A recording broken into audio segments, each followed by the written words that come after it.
നമ്മുടെ കുട്ടികളോട് അല്ലെങ്കിൽ അവരുടെ ചുറ്റുപാടുമുള്ളവരോട് പോലും സംസാരിക്കുമ്പോൾ നമ്മൾ ഉപയോഗിക്കുന്ന വാക്യങ്ങൾ ലോകത്തെക്കുറിച്ചുള്ള നമ്മുടെ വിശ്വാസങ്ങളെ പ്രതിഫലിപ്പിക്കുക മാത്രമല്ല, അവർ വളർത്തിയെടുക്കുന്ന വിശ്വാസങ്ങളെയും സ്വാധീനിക്കുന്നു. കുഞ്ഞുങ്ങളോട് സംസാരിക്കുന്നതിനും ഒരു ഭാഷയുണ്ട്.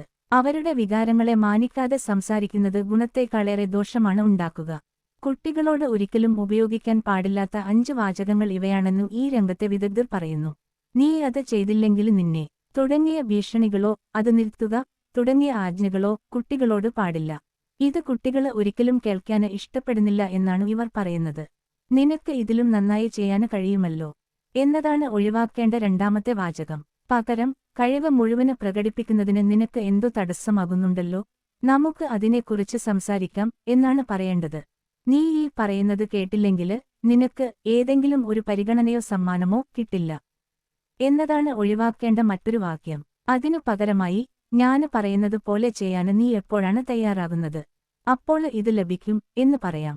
കരച്ചില് നിർത്ത്, ഇല്ലെങ്കില് ശിക്ഷ കിട്ടും എന്നുള്ളതാണ് ഒഴിവാക്കേണ്ട മറ്റൊരു കാര്യം. അതിനു പകരമായി സ്നേഹത്തോടെ നീ എന്തിനാണ് വിഷമിക്കുന്നത് എന്ന് ചോദിക്കാം.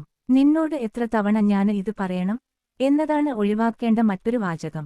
അതിനു പകരമായി, ഞാന് ഒരുപാട് തവണ ഇക്കാര്യം പറഞ്ഞതല്ലേ, ഇത് ചെയ്യാന് എന്താണ് ബുദ്ധിമുട്ട് എന്ന് ചോദിക്കണം. ഞാന് പറഞ്ഞതുകൊണ്ട് നീ അങ്ങനെ തന്നെ ചെയ്യണം എന്ന വാചകം കുട്ടികളോട് പറയുന്നത് നല്ലതല്ല. ഇത് കുട്ടികളുടെ ആശയവിനിമയ സാധ്യതയില്ലാതെയാക്കും. അതിനു പകരമായി, ഈ തീരുമാനം നിനക്ക് ഇഷ്ടമില്ലെന്നറിയാം, എന്നാല് എന്തുകൊണ്ടാണ് ഞാനിത് പറയുന്നത് എന്ന് പറഞ്ഞുതരാം എന്ന് പറയുക. എനിക്ക് എന്റെ ജോലി വെറുപ്പാണ്, നീ എന്നെ വല്ലാതെ ഭ്രാന്തനാക്കുന്നു, എല്ലാം ശരിയാകും തുടങ്ങിയ വാചകങ്ങള് അവരുടെ ഭാവിക്ക് ഗുണം ചെയ്യില്ല എന്നാണ് അവർ പറയുന്നത്. ന്യൂസ് 4 വേണ്ടി ജിൻസി കുര്യൻ.